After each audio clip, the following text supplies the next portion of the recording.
আসসালামু আলাইকুম guys, welcome to another brand new blog. তো আজকে দেখতে পাচ্ছেন আমি মানে একটি সুন্দর জায়গায় আছি, মানে নাটোর রেলওয়ে স্টেশনে। মানে স্টেশনের পরিবেশটা মানে এত ভালো লাগতেছে আমার কাছে, কি বলবো। আমাদের স্কোয়াড বাহিনী আছে, তাদের সাথেও পরিচয় করে দিব। আর আমার ইউটিউব চ্যানেল আপনি তো জানেন যে আল মামুন স্কোয়াড। তো যাই হোক, স্টেশনের পরিবেশটা আপনাদেরকে একটু দেখাই।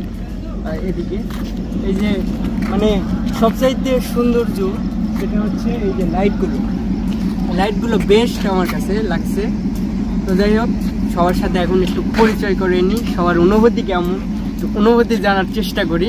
তো ভাইয়ের অনুভূতি আমরা জানি, শিয়াব ভাইয়ের অনুভূতিটা কি? আসলে আমার তেমন অনুভূতি বলতে কিছু নাই। আমার অনুভূতি একটাই, যে আমার বিক্রি করে দিলাম শখের ফোন, অন্যজনকে মন। অস্থির অস্থির অস্থির। তারপরে এখানে আমাদের সামনে প্লে বয় মশহুর আছে। প্লে বয় সাহেব কিছু বলেন। আমার কিছু বলার নেই না, কিছু বলার আছে। একটা ডায়লগ হবে। তানিয়া আমাকে ছেড়ে গেছে, আমি শূন্য। তানিয়া কার ভাই? তানিয়া অলওয়েজ আমার ছিল, আছে, থাকবে। মশহুর বললো কে? তানিয়া ও বললো সেই তানিয়া ভাইরাল, তিনি সবার কাছে যায়। আমার গার্লফ্রেন্ড নেই, আমাকে ছেকা দিয়েছে। কালকে অবশ্যই কনসার্ট আছে, অবশ্যই দোয়া করি আপনি গার্লফ্রেন্ড কিন্তু পাবেন ভাই। অবশ্যই চেষ্টা করব, যে একটা পটানোর চেষ্টা করব। তানিয়া মশহুর হলো কেমনে? নাইম ভাই কি বললেন আবার বলেন একটু।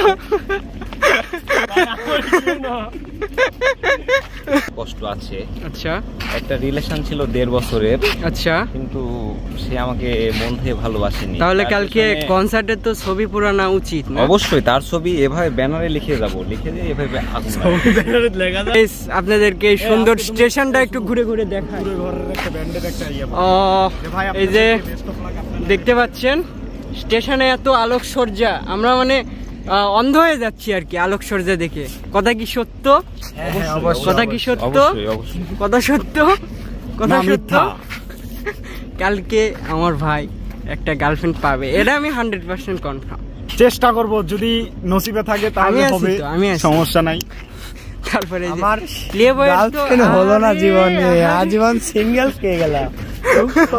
এর হচ্ছে 12টা গার্লফ্রেন্ড, আমি সাক্ষী আছি। 12 জনের সাথে রাতে একটু ভিডিও কলে কথা বলে আমাকে কেউ পাত্তা দেয় না। মশহুর ভাই কষ্ট আর বইলো না ভাই। আরে ভাই নদী নামে একটা মেয়ের সাথে 4 বছর ভাই। তানিয়ার থেকে আবার নদীর পরেই তো তানিয়া। ব্যাক টু ব্যাক আসতেইছে। আর নদী পার হয়ে গেলেই তানিয়াকে পাওয়া যায়। নদীর অপর নাম কি ভাইয়া বলেন তো? নদীর অপর নাম বারোহাতারি।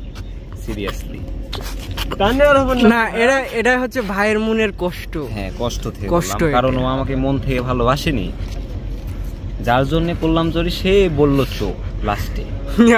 অনুভূতি প্রকাশ করতেছে। এখন আমি ল্যাম্পপোস্টের সাথে উঠে মনে হচ্ছে যে আমার গার্লফ্রেন্ড ভেবে আমি একটু জড়িয়ে ধরি।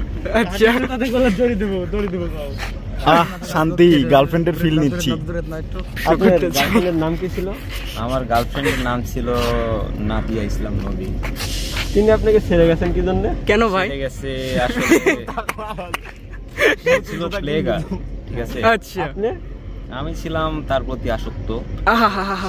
আপনি এখন কার প্রতি আসক্ত? আরে কারোর প্রতি আসক্ত না, কোনো কাল নাগিনী কি আমার এখন বিশ্বাস না। আচ্ছা, আপনার ফেসবুক পোস্টে মাঝে ভাই এখন আপাতত সিঙ্গেল আছে। আপনারা যদি কেউ রিলেশন করতে চান তাহলে শিয়াব ভাইয়ের কাছে চলে আসবেন, যোগাযোগ করুন। কমেন্ট বক্সে নাম্বার দেওয়া থাকবে, নাম্বারটা দেওয়া থাকবে কমেন্ট বক্সে দেওয়া থাকবে। কোনো সমস্যা নাই, আপনারা শিয়াব ভাইকে নক দিন। ভাই নাম্বার 01744305717। Please call me. আমাকে খুঁজতে হলে 01758742781 এই নম্বরে ফোন দিবেন। নাটোর স্টেশনের। আচ্ছা, তাহলে ভাইয়ের নাম্বার বলতেছি 01300187833 বিকাশ নগদ। কোনো মেয়ে যদি আমাদের নাটোরে আসেন অবশ্যই প্রেমে পড়ে যাবেন। আমাদের নাটোরে প্রেমে পড়ে যাবেন আর যদি কোনো মেয়ে নাটোর স্টেশনে বসে থাকে তাহলে আমরা তাকে ধরে নিয়ে গিয়ে, যদি কোনো ছেলের সাথে বসে থাকে তাহলে ধরে নিয়ে গিয়ে বিয়ে দিই, কর দিব সুন্দর করে। তো যাই হোক গাইস, আমাদের স্কোয়াড বাহিনীর চিল আনন্দ দেখলেন, সবার মতামত দেখলেন, অনুভূতি দেখলেন। তবে আমাদের নাটোর রেলওয়ে স্টেশনে আসলে একটা গোপন কথা বলি, আমাদের নাটোরের মেয়েগুলো খুব সেক্সি হয়। যাই হোক, মাইন্ড করেন না কেউ। তো যাই হোক, আপনাদের সামনে আমাদের নাটোর, প্রাণের নাটোর এই রাতের স্টেশনটা শেয়ার করলাম। তো আবার দেখা হবে নেক্সট ব্লগে। সবাই ভালো থাকবেন, সুস্থ থাকবেন, বাই বাই।